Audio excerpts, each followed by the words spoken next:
Ayan guys, ang aking lulutuin ngayon, kalabasa, alugbati, tapos munggo, buto-buto. Ayan, buto-buto with munggo, tsaka alugbati. Ayan, mga alugbati ko guys. Kalabasa. Ayan ang lulutuin ko ngayon guys, sabawan ko yan.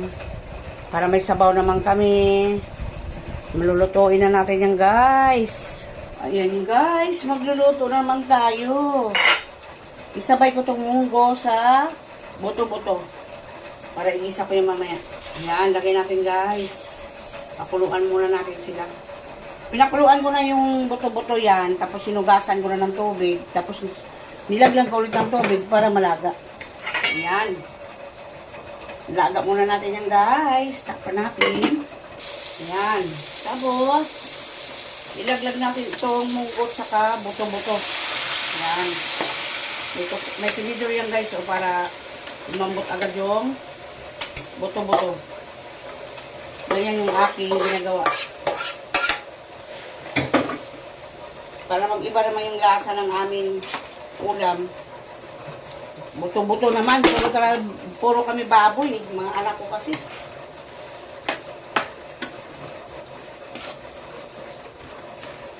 Malambot na yung buto-buto yan guys. Saka lagay natin yung pork cubes. Pork cubes. Ilagay natin. Magic. Ilagay natin yung magic. Tapos patis. Wala ng patis.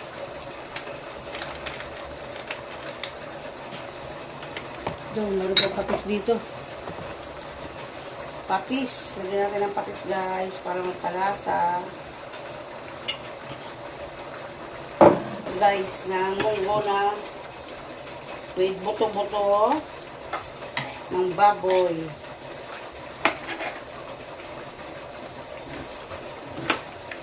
Pakuluin natin yan guys. Tapos ilagay natin yung kalabasa. Lagyan natin ng kuting tubig pa yan guys. Para yan. Lagyan natin ng tubig pa guys. Ilagay natin kalabasa. Para lumambot siya.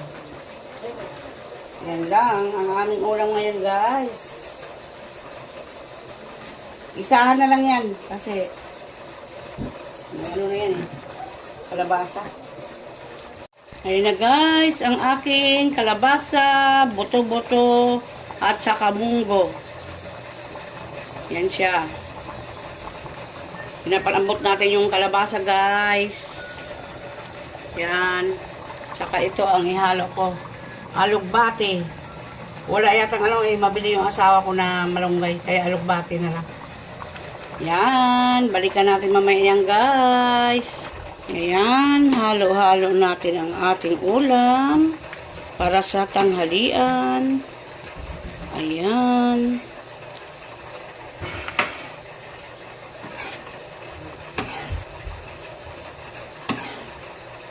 Ayan guys, ang aming ulam. Ang lapot na niya guys, oh. Oh.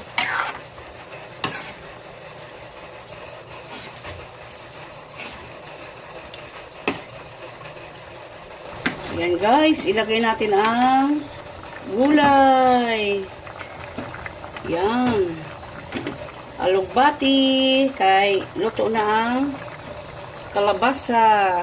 Kaya ilagay na natin ang alugbati.